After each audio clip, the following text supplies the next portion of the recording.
the story of the Prophets of the Fireheart. When the old kingdom was on the verge of collapse, I wasn't the only thing to be silenced and protected. The Fireheart, used to call forth the Ship of the Drowned, and to project the Archon's powers across vast distances, was sealed behind the primal demon door, the first ever created. Charged with guarding it were the 5 prophets who had predicted the kingdom's imminent destruction. They were encased in glass cages that both protected them from the beating of the heart and kept them alive until such time as they were released from their duty, or died fulfilling it.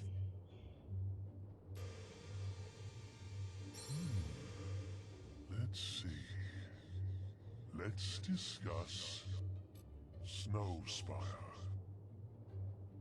The town of Snowspire was once but one of many thriving cities in the northern wastes, and its lost bay served as the furthest port in all of the Old Kingdom.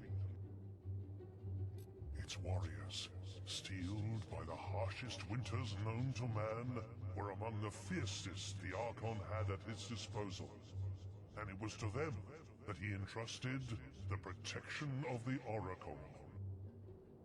But when the kingdom fell, Snowspire and all that surrounded it was beset by invading hordes. The Cullis gates were silenced, and the people of the north were cut off from all living beings beyond the icy seas of its coast. Why don't I share with you my knowledge of the Archon? This age understands nothing of the Old Kingdom and the but. Let's see. Let's discuss the Necropolis. The place they call the Necropolis was not always a city of ghosts and relics. It was once as thriving as any town, and its people as peaceful and content as any other. Yet, there was one among them who was not so satisfied with this life, and bargained the fate of his city in exchange for wealth and power with entities too powerful to comprehend. The very next day, the riches he had desired were his, but he wasn't able to enjoy them for long. A vast force from beyond this world swept the city and wrought utter devastation so swiftly that the dead didn't realize they were no longer among the living. Some still wander the streets, shadows of their former selves, forever condemned by the avarice of one man.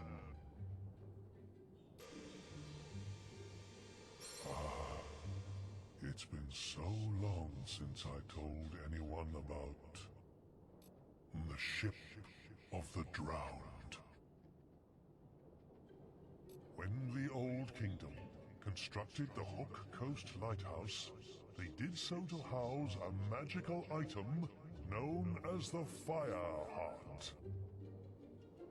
The beating of its powerful pulse summoned a ship from the depths of time, sunken for millennia, with a crew of whispers. This ship could carry the traveler to any part of the world, no matter how remote or inaccessible. But it would take a steely soul to withstand the desperate solitude of the journey.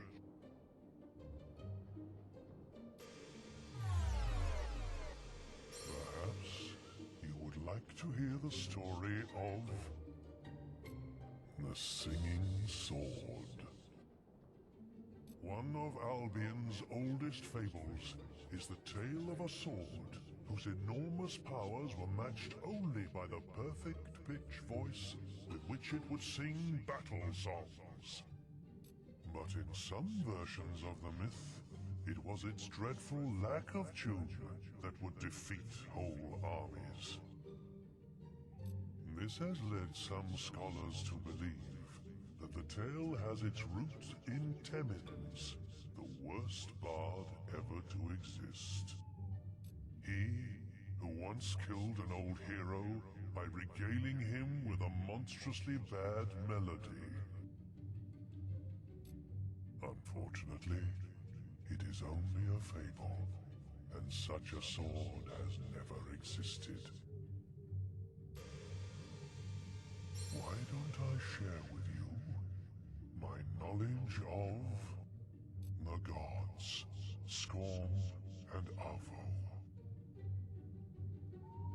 Though many worship these so-called gods, the temples to Scorn and Avo can only be dated as far back as 400 years ago, when they were founded by a ruthless trader. He uncovered 2 locations in Albion where the will was particularly strong.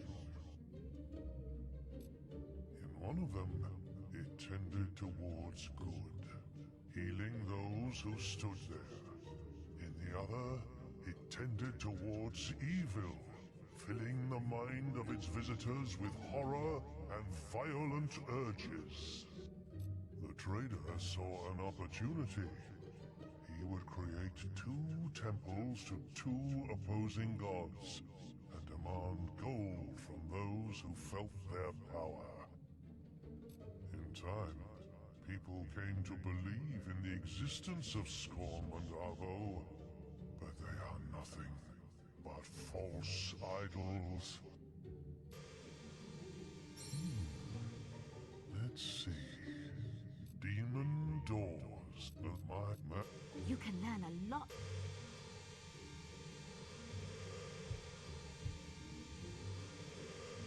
I know some interesting things about the sand goose. Many strange creatures have walked upon this world since its birth.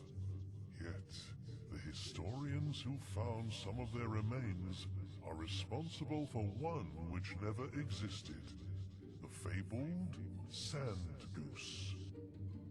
Joining the remains of various beasts, they hypothesized that this flightless bird was the size of a house, lived primarily in deserts, and was able to speak a variety of languages. There are those who still believe in its existence, but their search has proved fruitless so far.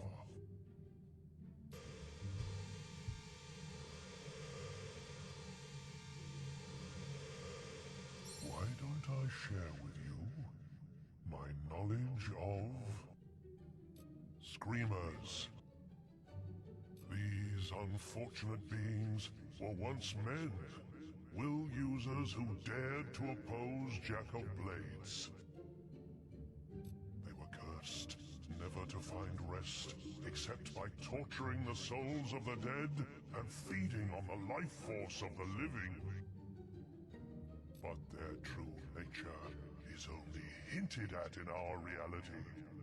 Their true power is in the realm of death, where souls must pass before reaching their place of torment or peace. Every person who dies in this world must escape their screams before finding their own rest. I shall tell you about summoners. Unseen for almost as long as the old kingdom has been gone, these creatures were once the scourge of Albion. A will user called Halleck, cast out by the Archon for his use of dangerous dark magics, created these colossal beings by reanimating the dead bodies of fallen warriors. People throughout the kingdom learned to fear Halleck. And though it was the magician himself who was the summoner, his creations soon earned that title through their ability to appear out of nothing as they brought forth total devastation. Perhaps you would like to hear the story of Balverines, of my own... You...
Speak to Briar Rose at the Archon Shrine in...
Hey, glad you're still with us.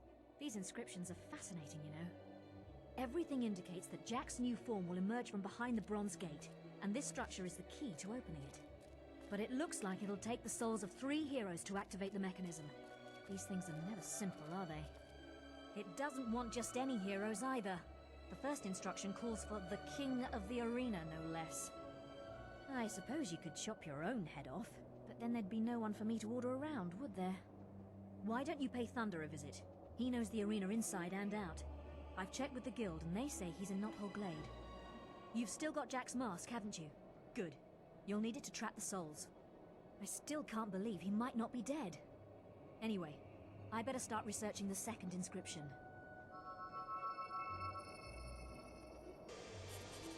Yes, little hero, I'm back. And our business is not quite finished. You destroyed my sword, remember? Have you any idea how many centuries I spent looking for it? But its work is done.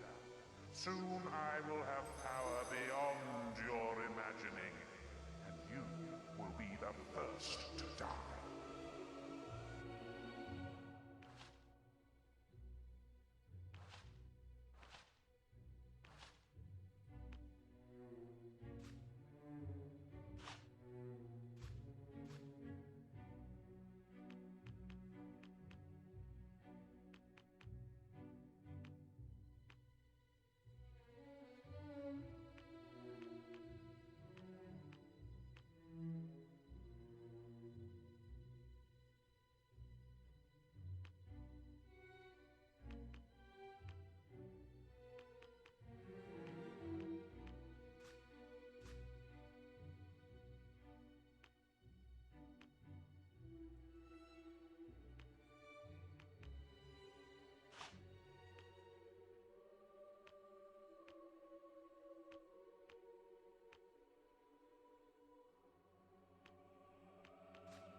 Now look, I won't tell you again.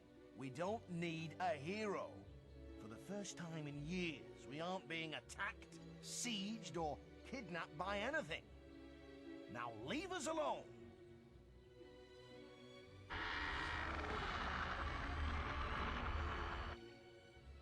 You? Briar Rose said you would come. I will tell you what I know, if it will get you out of my sight. We were both once called Kings of the Arena, but there have been many heroes in the past who have claimed that name. You should search in the bloody dust of the arena itself. They say the souls of past champions haunt it, resting in the place of their greatest achievement. Now go, unless you're here to take my soul, just as you took my sister. Why go all the way to the arena? You have a perfectly good soul right in front of you. And you've already killed his sister.